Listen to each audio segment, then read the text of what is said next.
Hey everyone, welcome to my creation. आज हम बात करेंगे most popular, most talented, most beautiful Bihar की क्वीन कही जाने वाली मनीषा रानी के बारे में। तो आज हम उनसे लाइफ की जुड़ी हुई सभी बातें जानेंगे। लेकिन वीडियो शुरू करने से पहले मेरी आप सभी से रिक्वेस्ट है कि अगर आप हमारे चैनल पर नए हैं तो जल्दी से हमारे चैनल को सब्सक्राइब करें ताकि मेरी डाली हुई सारी वीडियो की नोटिफिकेशन सबसे पहले आपके पास पहुंचे। तो चलिए वीडियो को शुरू करते हैं।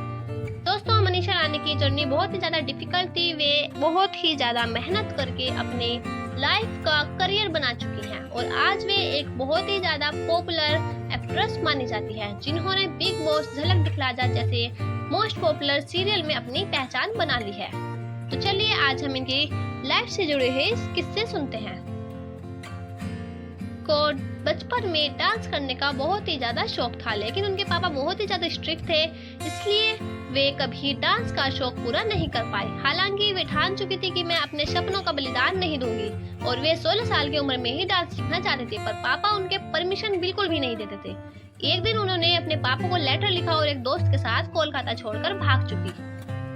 कोलकाता से वे मुंबई में आई, लेकिन मुंबई में उनकी शुरुआत बिल्कुल भी अच्छी नहीं थी। जब वे 16 साल की उम्र में ऑडियंस देने के लिए निकलती थी तो लोग उनको उनकी उम्र देखकर बहुत ही गलत ऑफर्स देते थे। उन्होंने पहले ही तय कर लिया था कि वे कभी भी शॉर्टकट नहीं अपनाएंगी।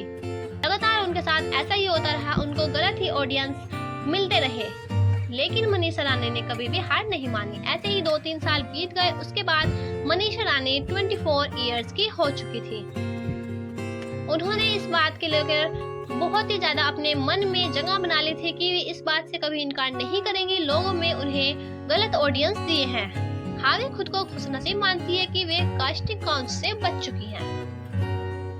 इसके बाद दोस्तों, बिग बॉस में पार्टिसिपेट करने का मनीषा रानी का बहुत ही बड़ा सपना था। बिग बॉस OTT में आने के लिए वे 2-3 साल से लगातार कोशिश कर रही थे। इसी बीच ऐसे कई झूठे लोगों से सामना हुआ, जिन्होंने उनसे देर रात तक रुकने के लिए कहा। कोई कहता था कि तुम्हारा नाम हमने चैनल को भेज दिया, वहाँ से अप्रूवल आ गया है। वे मनीषा रानी खुशी के मारे बहुत ही ज्यादा उछलती थी और अपने घर पर भी बता देती थी। लेकिन उसके बाद जब उनको पता चलता था कि किसी ने उनका बेवकूफ बनाया है, तो वे अकेली बैठकर बहुत ही ज्यादा घुट घुट कर रोती थी और उनके परिवार को भी निराशा का सामना करना पड़ता था। लेकिन दोस्तों, जब मनीषा रानी ने कंटेंट साइन किया तब भी वे थोड़ी बहुत डरी हुई थी कि कहीं उनको पहले की तरह कोई धोखा ना मिल जाए। इसी वजह से उन्होंने अपने घर में भी कुछ नहीं बताया था। लेकिन जब शो में एंट्री करने के सिर्फ 2 दिन बच गए थे, तब मनीषा रानी को पक्का यकीन हो चुका था कि वे बिग बॉस OTT में जाएंगी। इसके लिए उन्होंने अपने घर पर भी बता चुका था। मनीषा रानी ने एक मीडिया रिपोर्ट में बोला है कि बिग बॉस से मनीषा रानी को बहुत ही ज्यादा फेम मिली। हाल ही में उन्होंने अपनी पहली कार लेने की सोची। बिग बॉस से निकलने के बाद भी वे ऑटो में ही ट्रेवल करते थे, जिससे उन्हें कोई दिक्कत नहीं होती थी। लेकिन उनके आसपास के लोग बोलते थे कि भाई, अब तो तुम बहुत ही ज्यादा पॉपुलर हो चुकी है, तो तुम अपनी कार क्यों नहीं लेती, तुम ऑटो में ट्रेवल क्यों करती हो। तो उसके बाद मनीषा रानी ने अपनी कार लेने की सोची और वे कार लेने के लिए पैसे इकट्ठा करने लगी। तो सबसे पहले मनीषा रानी ने 16 लाख की हैरियर कार लेने की सोची, लेकिन फिर उनके भाई ने कहा कि तुम 16 लाख की कार हैरियर ले ही क्यों रही हो। जब तुम ले ही रही हो तो वो एक अच्छी सी कार लो, जिसे देखकर लोग बोले कि हाँ, मनीषा रानी की कार आ रही है। तब मनीषा रानी ने कुछ दिन इंतजार करने के बाद मर्सिडीज ले ली, जिसे देखकर लोगों की आंख फटने लगी। तो दोस्तों, मनीषा रानी की जर्नी बिल्कुल भी आसान नहीं थी। मनीषा रानी ने बहुत ही ज्यादा डिफिकल्ट सिचुएशन का सामना किया है, जिसके बाद वे टीवी इंडस्ट्री में अपना करियर बना चुकी हैं। इसके बाद उनको मनीषा रानी को झलक दिखला जा में आने का ऑफर मिला। झलक दिखला जा की जर्नी बिल्कुल ही अलग थी। तो जैसे भी हमने पहले आपको वीडियो की शुरुआत में ही बताया है कि मनीषा रानी को डांस का बहुत ही ज्यादा शौक था, इसीलिए उनको झलक दिखला जा का ऑफर आया। और जिस दिन झलक दिखला जा का ऑफर मनीषा रानी को आया, उसी दिन मनीषा रानी बहुत ही ज्यादा खुश थी।